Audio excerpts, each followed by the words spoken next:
Today we celebrate the first glorious anniversary of the information purification directives. We have created, for the first time in all history, a garden of pure ideology, where each worker may bloom, secure from the pests of being contradictory thoughts. Our unification of thoughts is more powerful a weapon than any fleet or army on earth. We are one people, with one will, one resolve, one cause.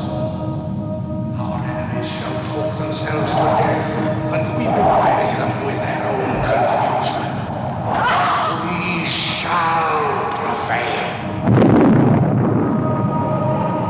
On January 24th, Apple Computer will introduce Macintosh. And you'll see why 1984 won't be like 1984.